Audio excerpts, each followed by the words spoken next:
Salut l'élite, c'est El Pueblo, 1825 de sucre Ave Noël. Aujourd'hui, réalisation de la recette la bouillie qui nourrit version deluxe. Donc ici, devant vous, les ingrédients. Donc la farine de blé pour les glucides, la pâté pour chien pour les protéines, le concentré de tomate et la soupe à l'oignon pour obtenir un délicieux goût de véritable bœuf bourguignon. Et enfin, l'eau pour homogénéiser le tout dans le saladier avant cuisson. Donc c'est parti l'élite. On va donc tout mélanger au sein du saladier, d'accord? Donc on va commencer par la pâté pour chien. Donc c'est parti. Voilà. Ensuite, le concentré de tomate. Donc là, pas de dose prescrite précisément, d'accord? Moi j'aime bien la tomate, donc j'en mets beaucoup. Ensuite, la soupe à l'oignon. Donc je mets une bonne moitié du paquet.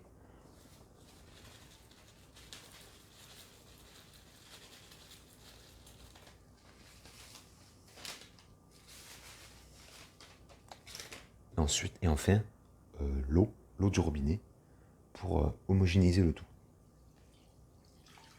On sent déjà une bonne odeur de bœuf bourguignon. Maintenant, on va compresser le tout jusqu'à obtenir une pâte homogène.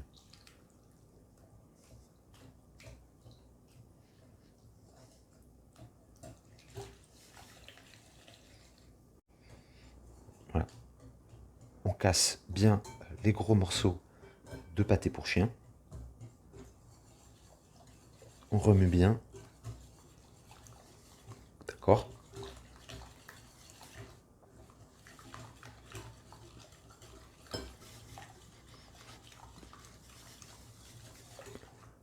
Voilà, on y va. Il faut plus qu'il y ait un morceau de pâté.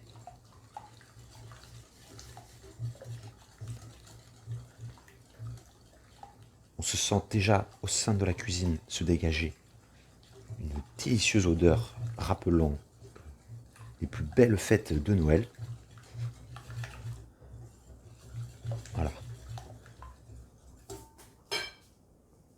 C'est bon. Voilà, là, pas un seul grumeau. Le pâté s'est bien dissous dans la pâte.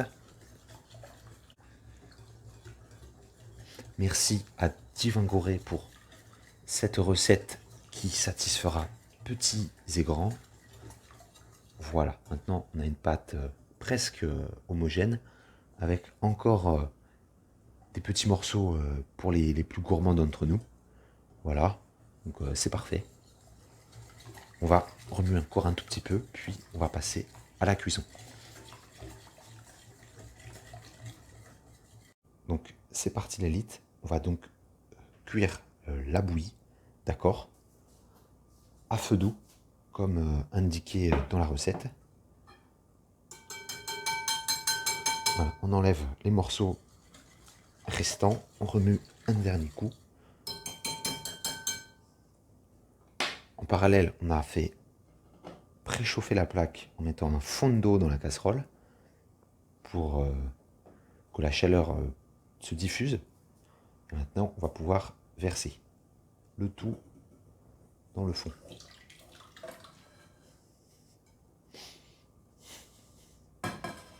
Avec une main, c'est difficile de racler. C'est pas grave, on y va. On met le feu à fond.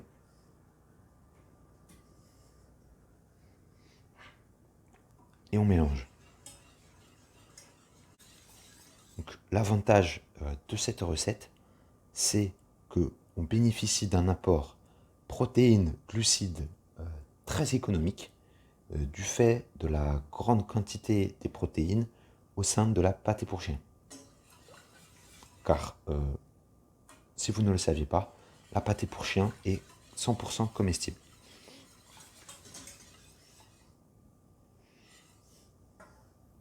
Voilà, maintenant je vous retrouve au moment où ça bout. Ok, là, comme on peut l'observer, déjà des petites bulles apparaissent. Donc c'est bon. On peut mettre le feu sur... On peut baisser le feu. Voilà, j'ai passé de 6 à 4. On remue bien pour que la farine ne cuise pas trop au fond. Et voilà, 30 minutes comme ceci. Voilà, donc après 20 minutes de cuisson à feu très doux, on obtient donc une pâte très, très homogène, assez visqueuse, assez particulière, une sorte de purée pleine d'amidon.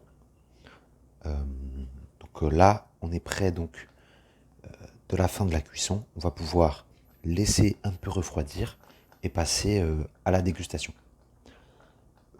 Faites attention néanmoins, malgré la cuisson à feu très doux, la présence importante de farine de blé crée des... Ça colle au fond, quoi. Soyez vraiment présent à côté de votre marmite, car ça peut vite coller au fond. Et n'hésitez pas à ajouter régulièrement un petit peu d'eau pour que la substance ne devienne pas trop pâteuse. Voilà. Après, c'est selon votre goût, hein. Voilà, donc la cuisson est terminée. On va pouvoir donc en verser un petit peu dans un verre pour la dégustation. Vous voyez, c'est quand même bien épais, hein. Une sorte de sauce bolognaise qui dégage donc une bonne odeur de bœuf bourguignon. Là, on attend un peu que ça refroidisse, on mélange. Ok, donc maintenant la bouillie a bien refroidi. On va donc passer à la dégustation. Voilà, on prend une petite cuillère comme ça, d'accord. Et là,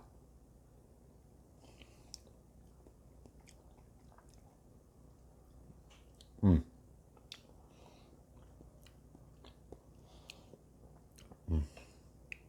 petite deuxième pour bien capter toutes les nuances de ce bœuf bourguignon.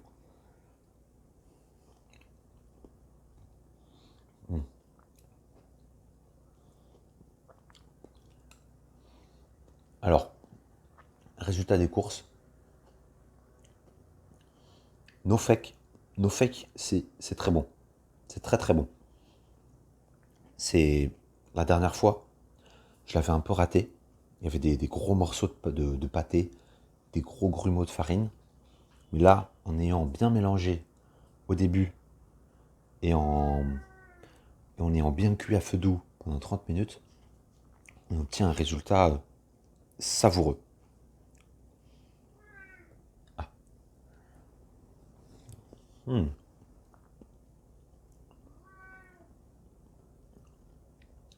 Avec des pâtes, ça passerait très bien. Et je confirme le no fake, ça a vraiment le goût un goût proche du bœuf bourguignon.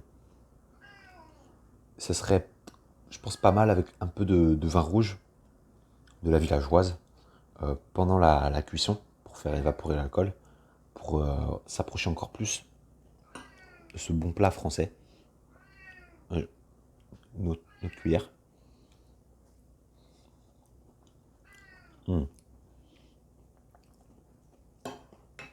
Là, il y a très peu de grumeaux. Les morceaux de pâté sont très petits. C'est peut-être parce que j'ai mis plus de concentré de tomate que disait la recette et plus de soupe à l'oignon parce que j'ai merdé quand j'ai versé. Mais en tout cas, on sent pas du tout, on n'a pas l'impression de manger de la pâté, quoi. Et on a quand même les protéines qui vont avec. C'est vrai que des pâtes, des linguinés là, des macaronis, ça peut être Eco Plus, ça peut être très très bon. Donc 5 sur 5 pour cette bonne recette du terroir et de la dèche. Allez, merci à tous l'élite, salut à tous, Ciao. Alors, petit bonus de fin de vidéo. Je savais pas quoi faire de la bouillie. Parce que bon, tout seul, c'est un peu épais quoi. C'est vraiment comme de la bonne grosse sauce bolo. Ça se mange pas tout seul. Je me suis dit que j'allais me faire des pâtes avec. Donc je vous montre juste le no-fake. Que ce soir, je vais me manger une bonne ration de bouillie. Voilà, comme ceci.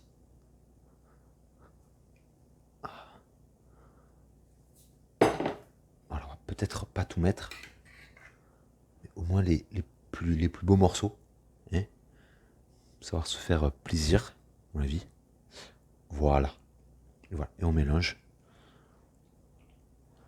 J'ai mis un peu de poivre dans les pâtes. Je pense que ça va bien se marier avec ce plat.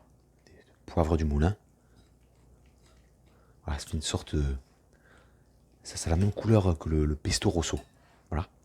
Le mélange entre les saveurs françaises du bœuf bourguignon et les saveurs italiennes du pesto rosso. Voilà. Allez, cette fois-ci, vraiment, salut les late.